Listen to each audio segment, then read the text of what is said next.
નમસ્કાર વિદ્યાર્થી મિત્રો, આજે આપણે ધોરણ 11 રસાયણ વિજ્ઞાન એકમ 10 એસ વિભાગના તત્વો વિશે થોડું જાણીશું.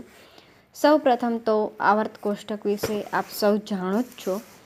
તો આવર્ત કોષ્ટકમાં ડાબી બાજુ જેમાં સમૂહ નંબર 1 અને 2 જે ઊભા સ્તંભ છે તેને આપણે સમૂહ કહીશું અને આડી હરોળ છે જે તેને આપણે કહીશું આવર્ત. તો આ રીતે આવર્ત કોષ્ટકમાં સમૂહ 1 થી 18 સુધી સમૂહ આવેલા છે, જ્યારે 1 થી 7 આવર્ત આવેલી છે. હવે તેમાં આપણે વધારે ડિટેલમાં થોડું જોઈએ તો ડાબી બાજુ સમૂહ નંબર 1 અને 2ના તત્વો છે તેને એસ વિભાગના તત્વો તરીકે ઓળખવામાં આવે છે. હવે શા માટે એસ વિભાગના કહેવામાં આવે છે એ બધું આપણે ડિટેલમાં વધારે પછી જાણીએ. થોડું જોઈએ તો પી વિભાગના તત્વો જે જમણી બાજુ સમૂહ નંબર 13 થી સમૂહ નંબર 18ના તત્વો છે તેને પી વિભાગના તત્વો તરીકે ઓળખવામાં આવે છે. અને સમૂહ નંબર 3 થી 12ના તત્વો છે જેને ડી વિભાગના તત્વો એટલે કે એને ડી વિભાગમાં સંક્રાંતિ તત્વો તરીકે ઓળખાય છે.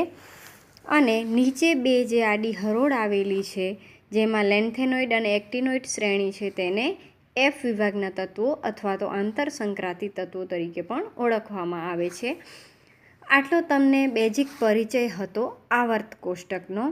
અને આપ સર્વે જાણો છો, આનાથી પહેલાંના ચેપ્ટરમાં આપણે હાઇડ્રોજન વિશે ભણી ગયા. તો હાઇડ્રોજન સમૂહ 1, 2, 3, 4, 5, 6, 7, 8, 9, 10, 11, 12 કે 18 સુધીમાં ક્યાંય મૂકવામાં આવ્યું નથી, કારણ કે હાઇડ્રોજન છે એ એસ, પી, ડી કે એફ વિભાગ કોઈના ગુણધર્મોની જેમ એક સરખા બધા જ ગુણધર્મો ધરાવતું નથી. તેથી તેને આવર્ત કોષ્ટકમાં અલગ સ્થાન આપવામાં આવ્યું છે. હવે થોડું જોઈએ આપણે એસ વિભાગના તત્વો વિશે. તો સમૂહ નંબર 1. સમૂહ નંબર 1માં આવેલી ધાતુઓ lithium, sodium, potassium, rubidium, caesium અને ફ્રાન્સિયમ. સંજ્ઞાઓ ફરીથી જોજો: Li lithium, sodium, potassium, rubidium, caesium અને ફ્રાન્સિયમ. સમૂહ number 2 beryllium, magnesium, calcium, strontium, barium અને રેડિયમ. હવે બીજી વસ્તુ કે આ સમૂહ જે નંબર 1 અને 2 છે તેને એસ વિભાગના તત્વો તરીકે ઓળખાય છે. તો શા માટે એસ વિભાગના તત્વો? તો જોઈએ આપણે કે એસ વિભાગના તત્વો ક્યારે કહેવાય. તો ઇલેક્ટ્રોનની રચના વિશે આપ સૌ જાણો છો. તો આપણે સમૂહ નંબર 1ના તત્વો લઈએ તો લિથિયમ, સોડિયમ, પોટેશિયમ, ત્યારબાદ આવશે રૂબિડિયમ, સીઝિયમ અને ફ્રાન્સિયમ. હવે લિથિયમની ઇલેક્ટ્રોન રચના થશે, પરમાણુ ક્રમાંક થશે લિથિયમનો 3. બરાબર. આપ સર્વેને પરમાણુ ક્રમાંક 1 થી ઝિંક 30 સુધી, હાઇડ્રોજન 1 થી ઝિંક 30 સુધીના ફરજિયાત યાદ રાખવા પડશે તત્વો. હવે અહીં જોઈએ તો લિથિયમ પરમાણુ ક્રમાંક 3 ઇલેક્ટ્રોન રચના થશે 1s2 2s1 2 ને 1 3 ઇલેક્ટ્રોન અને 1s2 એટલે આપણે સૌ જાણીએ છીએ શું થશે? હિલિયમ. બરાબર છે. પછી નીચે એકદમ સરળ થઈ જશે આપણા માટે ઇલેક્ટ્રોન રચના. ડિટેલમાં ના લખવી હોય તો શું કરવાનું? તો આપણે સૌ જાણીએ છીએ કે સમૂહ નંબર 18 જે નિષ્ક્રિય વાયુ તત્વો તરીકે ઓળખાય છે. નિષ્ક્રિય વાયુ અથવા ઇનર્ટ ગેસીસ નિષ્ક્રિય શા માટે કહેવામાં આવે છે? તો આ સમૂહના જે વાયુઓ છે એ સરળતાથી કોઈની સાથે પ્રક્રિયા કરતા નથી, એટલે કે નહીં ઇલેક્ટ્રોન કોઈને આપે છે કે નથી કોઈના જોડેથી ઇલેક્ટ્રોન લેતા. તો જે નિષ્ક્રિય વાયુ સમૂહમાં આવે છે એ છે બધા helium, neon, argon, krypton, xenon અને રેડોન, જેની સંજ્ઞા થશે Rn. ઝેનોનની સંજ્ઞા Xe. આ બધા નિષ્ક્રિય વાયુ સમૂહ તત્વો છે. હવે આપણે અહીં લખી નાખશું સર્વપ્રથમ લિથિયમની ઇલેક્ટ્રોન રચના કરવી હોય તો હિલિયમ 2s1 થયું. સોડિયમ માટે આપણે આ લખી નાખીએ.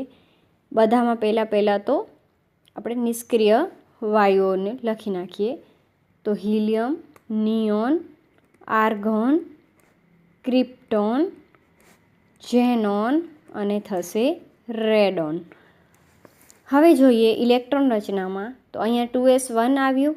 તો સમૂહમાં નીચે તરફ જઈએ ને એમ એક નવી કક્ષા ઉમેરાય. તો એના માટે આપણે લખીએ 2s1, અહીંયા આવશે 3s1, અહીં આવશે 4s1, અહીં આવશે 5s1, અહીં આવશે 6s1 અને ફ્રાન્સિયમમાં લાસ્ટમાં આવશે 7s1. હવે આના પરમાણુ ક્રમાંક કઈ રીતે? તો આપણે ગોખવાના નથી, પરંતુ નિયમ છે આપણો કે 2, 8, 8, 18, 18 અને 32 મુજબ પરમાણુ ક્રમાંક સમૂહમાં આવે. બરાબર. તો 0માં 2 ઉમેરવાના એ રીતે.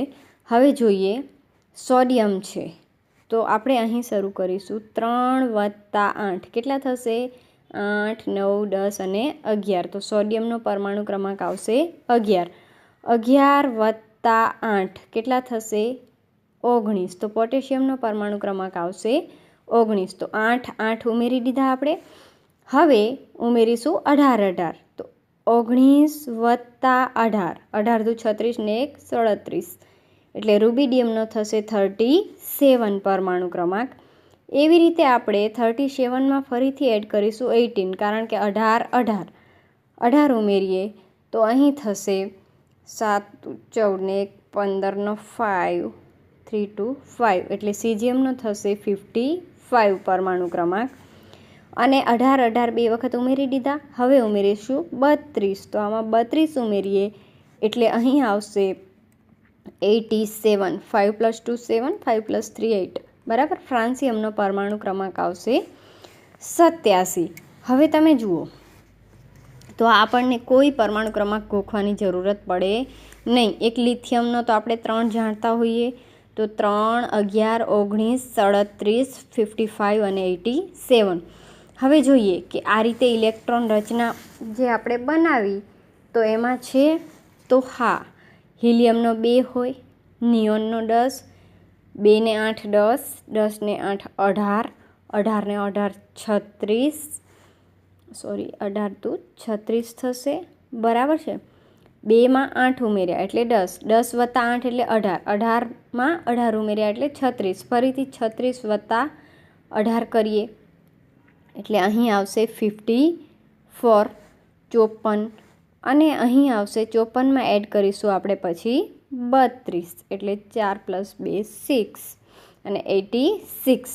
તો આ જે છે એ તમે જુઓ છો તો નિષ્ક્રિય વાયુ સમૂહ, જેમાં હિલિયમનો 2 એટલે કે હવે ઇલેક્ટ્રોન ગણીએ તો લિથિયમમાં 3 હોવા જોઈએ ને, તો 2 અને 1 3. સોડિયમમાં તો 10 અને 1 11. પોટેશિયમમાં 19 જોઈએ તો 18 ને 1 19. રૂબિડિયમમાં 36 અને 1 37. સીઝિયમમાં 54 અને 1 55. ફ્રાન્સિયમમાં 86 અને 1 87. તો આ રીતે તમે ઇલેક્ટ્રોન રચના ઇઝીલી કરી શકશો. હવે આપણે જોઈએ થોડું ડિટેલમાં કે વાય એસ બ્લોક, એસ વિભાગના તત્વો શા માટે? તો આમાં દરેકમાં જુઓ તમે lithium, sodium, potassium, rubidium, caesium કે ફ્રાન્સિયમ, દરેકમાં છેલ્લો ઇલેક્ટ્રોન શેમાં ભરાયેલો છે? તો એસ કક્ષકમાં. બરાબર. અને છેલ્લી એટલે કે બાહ્યતમ કક્ષામાં એક જ ઇલેક્ટ્રોન આવેલો છે, માટે તેને આપણે સમૂહ નંબર શું કહીશું? 1. સમૂહ 1ના તત્વો છે આ બધા, lithium, sodium, potassium, rubidium, caesium અને ફ્રાન્સિયમ. તો છેલ્લો ઇલેક્ટ્રોન એસ કક્ષકમાં ભરાતો હોવાથી આને શું કહેવામાં આવે છે? તો એસ વિભાગના તત્વો તરીકે ઓળખવામાં આવે છે. તો આ બેઝિક ઇન્ટ્રો હતો તમારા માટે સમૂહ નંબર 1નું. હવે ફ્રાન્સિયમ છે ને આમાંથી એ રેડિયો એક્ટિવ છે. અને રેડિયો એક્ટિવ પદાર્થ એટલે કેવો? તેનો જીવન છે એ બહુ ટૂંકું હોય. બરાબર. અમુક સમય સુધી જ જીવંત રહે છે. તો ફ્રાન્સિયમ રેડિયો એક્ટિવ તત્વ છે જે 21 મિનિટ જ છે. તેનું અર્ધાયુષ્ય સમય કેટલું છે? તો 21 મિનિટ. અને ફ્રાન્સિયમનો સમસ્થાનિક જે ફ્રાન્સિયમ 223, આ વધારે થોડું સ્થાયી છે. બરાબર છે. અને તેનો અર્ધાયુષ્ય સમય છે એ 21 મિનિટ છે. આ સૌથી વધુ આની અર્ધાયુષ્ય સમય છે, તો બાકીના બધા સમસ્થાનિકો તમે વિચારી શકો છો કે કેટલા ઓછા ટાઈમ માટે જીવતા હશે, તો એમનું અર્ધાયુષ્ય સમય બહુ ઓછું હશે. તો એક ફ્રાન્સિયમ જે રેડિયો એક્ટિવ છે. રેડિયો એક્ટિવ પદાર્થ એટલે કેવું કે સતત તેમાંથી કિરણોત્સર્ગ અથવા તો રેડિયેશન થતું જ રહે. આલ્ફા, બીટા અને ગામા વિકિરણ જેમાંથી મુક્ત થાય, બરાબર છે. તો આપણે જાણીએ છીએ કે યુરેનિયમ જે 92 છે, થોરિયમ 90 છે, 82 લેડમાં છેલ્લે પીબીમાં સ્ટેબલ બનતા હોય છે. તો આ બધા રેડિયો એક્ટિવ પદાર્થો છે કે જેમાંથી રેડિયેશન સતત થતું હોય છે અને રેડિયેશન બોડી માટે બહુ નુકસાનકારક હોય છે. આ સિવાય જોઈએ તો સોડિયમ અને પોટેશિયમ છે એ પૃથ્વીના પોપડામાં આપણને ઘણા વધારે પ્રમાણમાં મળી આવતા જોવા મળે છે. ત્યારબાદ જોઈએ તો હવે લિથિયમ છે ને એ સમૂહના આ બધા અન્ય તત્વો છે ને, સોડિયમ, પોટેશિયમ, રૂબિડિયમ, સીઝિયમ, ફ્રાન્સિયમ, એ બધા કરતાં ગુણધર્મોમાં અલગ પડે છે.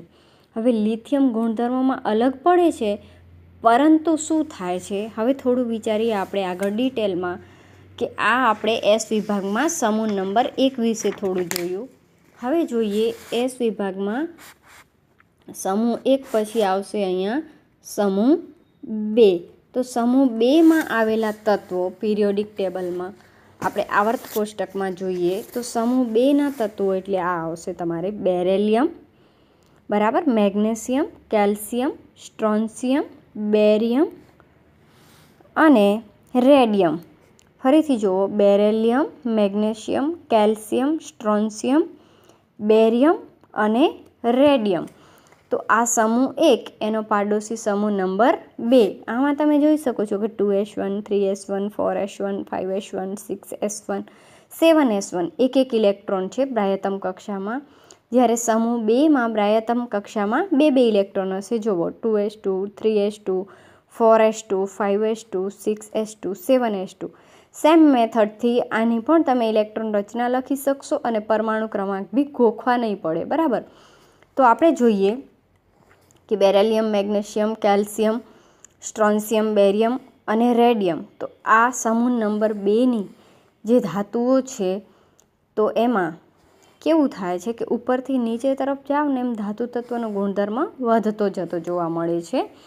તો એના વિશે થોડું ડિટેલમાં જોઈએ તો સમૂહ નંબર 2નું ફર્સ્ટ એલિમેન્ટ આવશે બેરેલિયમ, પછી આવશે મેગ્નેશિયમ, ત્યારબાદ આવશે કેલ્શિયમ, ત્યારબાદ આવશે સ્ટ્રોન્શિયમ, બેરિયમ અને રેડિયમ. ધ્યાનમાં રાખજો, BA એટલે બેરિયમ, BE એટલે બેરેલિયમ. આ બે વસ્તુમાં ભૂલ ના પડવી જોઈએ. બેરેલિયમનો પરમાણુ ક્રમાંક છે 4. હવે તમે 4માં 4 + 8 એડ કરો એટલે મેગ્નેશિયમનો પરમાણુ ક્રમાંક આવશે 12. 12 + 8 એડ કરો એટલે કેલ્શિયમનો પરમાણુ ક્રમાંક આવશે 20, બરાબર. હવે આપણે નિયમ પ્રમાણે 2, 8, 8, 18, 18 અને 32 ઉમેરવાના. 8, 8 એડ કરી દીધા. હવે ઉમેરીશું આપણે 18. તો 20 + 18 એટલે અહીંયા થશે 38. સ્ટ્રોન્શિયમનો પરમાણુ ક્રમાંક આવશે 38. ફરીથી 18 ઉમેરીશું તો 8 + 8 16 અને અહીંયા થશે બેરિયમનો 56.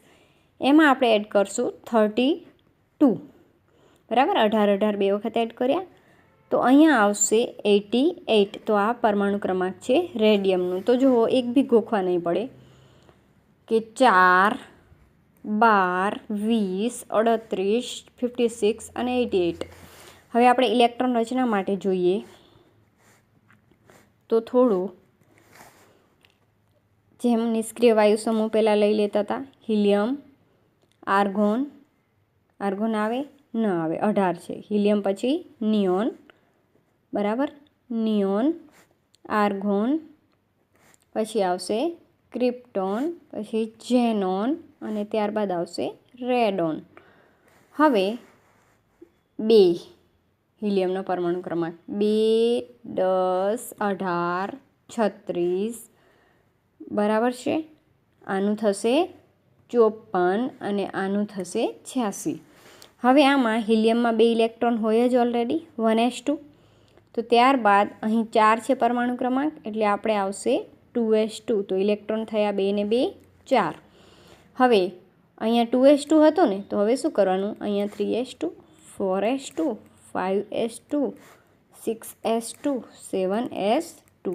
અહીં જુઓ કે દરેકમાં બાહ્ય કક્ષામાં 2 ઇલેક્ટ્રોન છે અને તે શેમાં ભરાય છે, તો કે એસ કક્ષકમાં. અને જ્યારે લાસ્ટ ઇલેક્ટ્રોન, બાહ્યતમ કક્ષાનો ઇલેક્ટ્રોન એસ કક્ષકમાં ભરાતો હોય તો એને કયા વિભાગમાં લેવામાં આવે છે, એસ વિભાગમાં. તો એસ વિભાગમાં 2 સમૂહ આવે છે, સમૂહ નંબર 1 અને સમૂહ નંબર 2. જેમાં સમૂહ નંબરમાં 1માં આપણે જોઈ ધાતુઓ, બરાબર, lithium, sodium, potassium, rubidium, caesium અને ફ્રાન્સિયમ. તો આ બધી ધાતુઓને શું કહેવામાં આવે છે, આલ્કલી ધાતુઓ.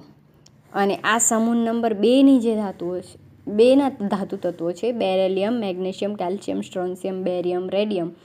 તો આ બધાને કહેવામાં આવે છે આલ્કલાઇન અર્ધધાતુ તત્વો.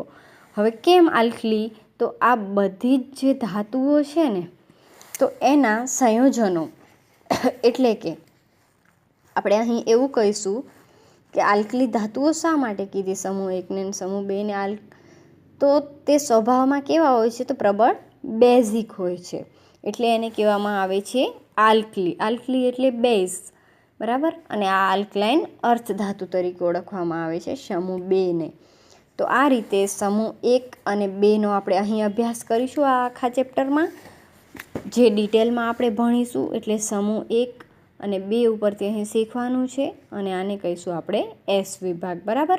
એના પછીના ચેપ્ટરમાં તમને પી વિભાગ આવશે, પરંતુ આપણે અત્યારે એસ વિભાગ વિશે જાણીશું. તો ફરી એકવાર કે ઊભા સ્તંભ એટલે સમૂહ અને આડી હરોળ એટલે આવર્ત. ધ્યાનમાં રાખજો, ઊભા સ્તંભમાં એક કક્ષા ઉમેરાય છે. જુઓ અહીંયા n બરાબર 2 છે, 3 છે, 4 છે. તમને મુખ્ય ક્વોન્ટમાંક આવી ગયા છે આગળ. અહીં મુખ્ય ક્વોન્ટમાંક 2 થશે, અહીં 3, 4, 5, 6 and 7 મુખ્ય ક્વોન્ટમાંક કક્ષા દર્શાવે છે. એ બી થોડું રિફર કરી લઈએ કે કક્ષા અને કક્ષક. મુખ્ય ક્વોન્ટમાંક, જે તમને મુખ્ય ક્વોન્ટમાંક, સ્પિન ક્વોન્ટમાંક બધું આવતું હતું ને, તો મુખ્ય ક્વોન્ટમાંક, પ્રિન્સિપલ ક્વોન્ટમાંક n. જો n બરાબર 1 હોય, n બરાબર 2 હોય, n બરાબર 3 હોય તો શું કહેવાય? n બરાબર 1 હોય તો કે કક્ષા. બહુ ડિફરન્સ છે કક્ષા અને કક્ષકોમાં. n બરાબર 2 હોય તો એલ કક્ષા, બરાબર. કે, એલ, એમ અને n આ કક્ષાઓ છે મુખ્ય. હવે આમાં પેટા કક્ષકો આવશે. કક્ષકો કઈ આવે, તો કે એસ, પી, ડી અને એફ, જે આપ સૌ જાણો છો. તો એસ કક્ષક છે તો એનો આકાર ગોળાકાર છે, પી તો ડંબેલ આકાર છે, અને ડી તો ડબલ ડંબેલ આકાર છે. જ્યારે એફ કક્ષકો અત્યાર સુધી આકાર હજી આપણે શોધી શક્યા નથી, રિસર્ચમાં છે, બરાબર. એટલું જાણીએ. તે સિવાય તો એસ કક્ષકમાં મેક્ઝિમમ એટલે કે મહત્તમ કેટલા ઇલેક્ટ્રોન ભરાતા હોય છે, તો કે એસ કક્ષકમાં મહત્તમ 2 ઇલેક્ટ્રોન ભરાય. પીમાં કેટલા, તો મહત્તમ ઇલેક્ટ્રોન 6 ઇલેક્ટ્રોન ભરાય. ડીમાં કેટલા ભરાય, તો મહત્તમ 10 ઇલેક્ટ્રોન, અને એફમાં ભરાશે મહત્તમ 14 ઇલેક્ટ્રોન. આ ઇલેક્ટ્રોનની સંખ્યા છે, કેટલા ભરાઈ શકે મેક્ઝિમમ. અને અહીં આપણે જોઈશું કે કક્ષકોની સંખ્યા. તો કક્ષકો એસ કેટલી હોય સંખ્યા, 1, પીની કેટલી હોય 3, ડી 5 અને એફ 7 હોય, બરાબર. એટલે આપણે જ્યારે બોક્સ બનાવીએ તો એસ માટે આ રીતે બનાવીશું. પી હશે તો એની અંદર આપણે 1, 2, 3 પીએક્સ, પીવાય, પીઝેડ. પછી ડી વિશે આપણે જાણીએ છીએ, DXY, DYZ, DZX, DX square minus Y square and DZ square, બરાબર. એફ છે એ 7 આવશે આ રીતે. તો આના ઉપરથી તમે બી થોડું હેલ્પ તમને મળી રહેશે કે આવર્ત કોષ્ટકમાં કઈ રીતે અરેન્જમેન્ટ જોવા મળે છે, કક્ષકો, કક્ષાઓ, ઇલેક્ટ્રોન દરેકનું. તો આપણે તમારી ટેક્સ્ટ બુકમાં આપેલ આ એસ બ્લોક એલિમેન્ટ્સનો આટલો પાર્ટ જોયો ડિટેલમાં, બરાબર છે. હવે થોડું આગળ જોઈએ તો સમૂહ નંબર 1ના તત્વો કે જેને શું કહેવામાં આવે છે, આલ્કલી ધાતુઓ. તો એના નિયમિત વલણો એટલે સંબંધ. હવે અહીં ઇલેક્ટ્રોન રચના વિશે જે તમને મેં પહેલેથી જ કહી દીધું છે, lithium, sodium, potassium, rubidium, caesium અને ફ્રાન્સિયમની ઇલેક્ટ્રોન રચના. તો અહીં ડિટેલમાં આ રીતે લખી છે 1s2, 2s1. હવે આટલું નિયોન થઈ જશે, આટલું આર્ગોન થશે, ક્રિપ્ટોન, ઝેનોન, અહીંયા લખીને ઝેનોન, અને રેડોન. એટલે આ બધા માટે તમારે શું કરવાનું, તો પહેલાં અંદરની તરફ નિષ્ક્રિય વાયુ તત્વ એટલે કે helium, neon, argon, krypton, xenon અને રેડોન લખી નાખવાના. પછી 2s1, 3s1, 4s1, 5s1, 6s1 અને 7s1. તો ઇલેક્ટ્રોનની રચના ઇઝી પડી જશે, પરમાણુ ક્રમાંક ઇઝી રહેશે અને ગોખવું બી નહીં પડે. હવે જોઈએ આગળ પરમાણવીય અને આયનીય ત્રિજ્યા. પરમાણવીય એટલે કોઈ પણ પરમાણુની ત્રિજ્યા, આયનીય એટલે કોઈ પણ આયનની ત્રિજ્યા. હવે પરમાણુ એટલે આ બધા lithium, sodium, potassium, rubidium, caesium પરમાણુ કહેવાય. જ્યારે લિથિયમ +1 બને એટલે 1 ઇલેક્ટ્રોન ગુમાવે તો એ આયન કહેવાય. સોડિયમ +1 બને 1 ઇલેક્ટ્રોન ગુમાવે તો એ આયન કહેવાય. પોટેશિયમ +1 બને તો આયન કહેવાય. તો પરમાણુ અને આયનની ત્રિજ્યા વિશે અહીં ડિટેલમાં થોડું જોવાનું છે. તો શું થાય છે, તો લિથિયમથી સીઝિયમ તરફ જતા પરમાણુનું કદ વધે છે. સામાન્ય રીતે સમૂહમાં તમે લિથિયમ છે ત્યાંથી સીઝિયમ તરફ જશો એટલે કે સમૂહમાં ઉપરથી નીચે તરફ જાઓ ને તો પરમાણુનું કદ વધે છે. આ આપણે ડિટેલમાં આના પછીના વિડીયોમાં